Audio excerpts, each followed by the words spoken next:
जूं सः ॐ भूर्भुवः स्वः। ॐ त्र्यम्बकं यजामहे सुगन्धिं पुष्टिवर्धनम् उर्वारुकमिव बन्धनान् मृत्योर्मुक्षीयमामृतात्। नमस्कार साथियों, मैं आचार्य रमेश दसवान आपका स्वागत करता हूं मेरे इस वीडियो चैनल जिसका नाम है ज्योतिष दृष्टि।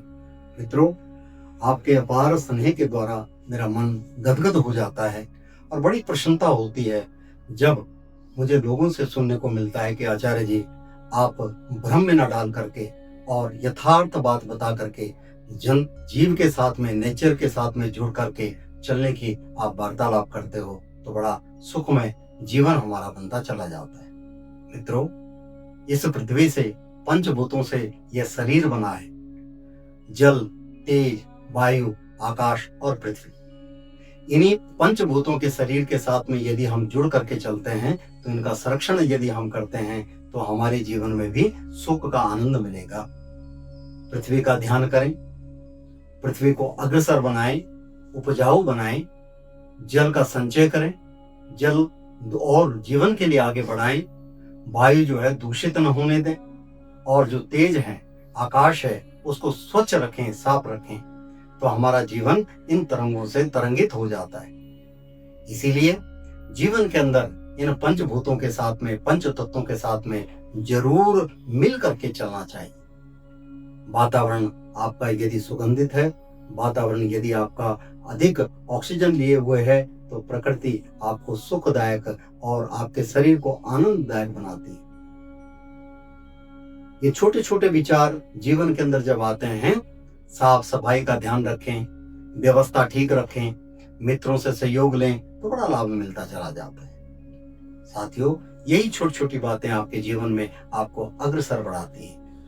नमन्ति फलना वृक्षो नमन्ति गुणिना जनो, शुष्क वृक्षापि च मूर्खापि ना नमन्ति कदाचन। फल वाले वृक्ष झुक जाते हैं, ऐसे ही जो विद्वान लोग हैं वो नम्र रहते हैं, और जो सूखे पेड़ होते हैं और जो है मूर्ख लोग होते हैं वो कभी नहीं झुकते। इसलिए जीवन के अंदर फल वाले वृक्ष बनिए जो दूसरे को छाया भी दें, दूसरे को आनंद भी दें, दूसरे को सुख भी दें। इन्हीं विचारों के साथ आइए चलते हैं साप्ताहिक फलादेश में। मेष राशि वालों के लिए यह सप्ताह बहुत ही लाभकारी है।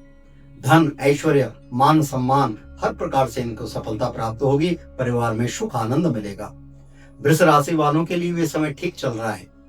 धन ऐश्वर्य की वृद्धि होगी, मान सम्मान बढ़ेगा, मित्रों से सहयोग मिलेगा, परिवार में सुख समृद्धि बनी रहेगी।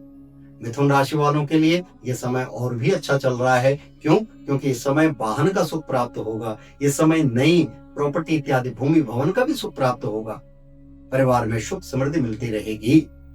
कर्क राशि वालों के लिए समय थोड़ा सा कष्टकारी है। स्वास्थ्य के प्रति सचेत रहें, वाहन इत्यादि सोच समझ करके चलाएं और मित्रों को कटु वचन न बोलें, कहीं कटुता आ जाएगी, कलह हो जाएगा।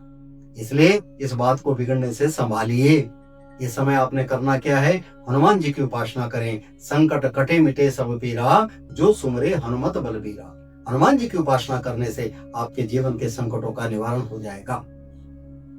सिंह राशि वालों के लिए समय अच्छा है। धन ऐश्वर्य की वृद्धि होगी, मान सम्मान बढ़ेगा, परिवार में सुख आनंद मिलेगा और सूर्य भगवान की उपासना करें। ओम हींग हंस गिनी सूर्याय नमः।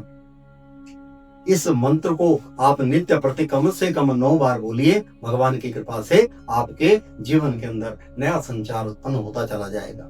कन्या राशि वालों के लिए समय अच्छा है। धन ऐश्वर्य की वृद्धि होगी, मान सम्मान बढ़ेगा, परिवार में सुख आनंद मिलेगा, अनेक प्रकार की सफलता आपके चरण चूमेगी।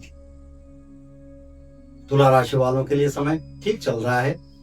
परिवार में सुख समृद्धि रहेगी, मनोकामना पूर्ण कार्य होता चला जाएगा। जो विचार आपके जीवन में पहले चल रहे हैं उन विचारों में प्रफुल्लता बनती चली जाएगी।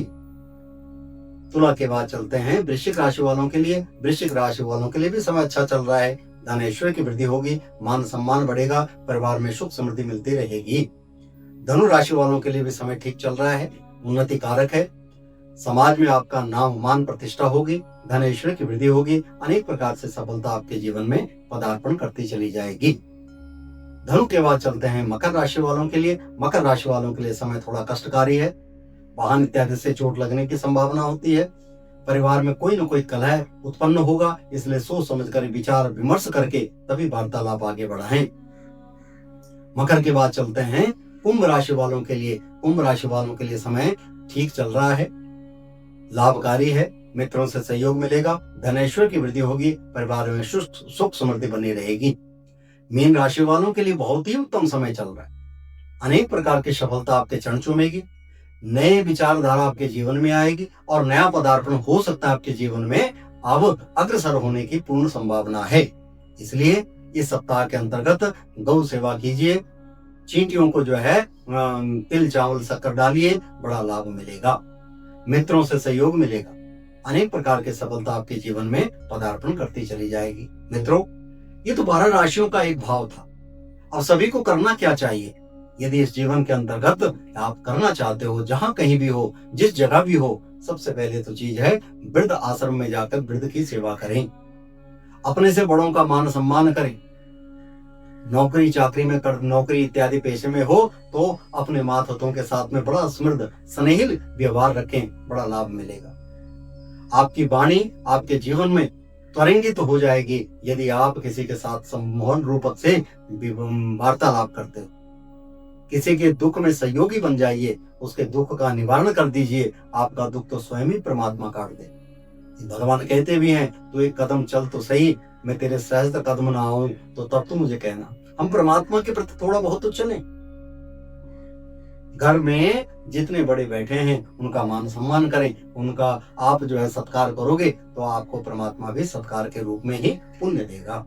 इन्हीं विचारों के साथ मैं अपनी वाणी को विराम देता हूँ। नए विचारों के साथ, नई वार्तालाप के साथ आपके समक्ष आऊंगा। तब तक के लिए नमस्कार। और मेरा आपसे एक अनुरोध है, विशेषतः मैं बार बार कहता हूँ, कृपा करके प्रातःकाल 8 बजे से लेकर के रात्रि 8 बजे तक आप टेलीफोन के लिए वार्तालाप कर सकते हैं।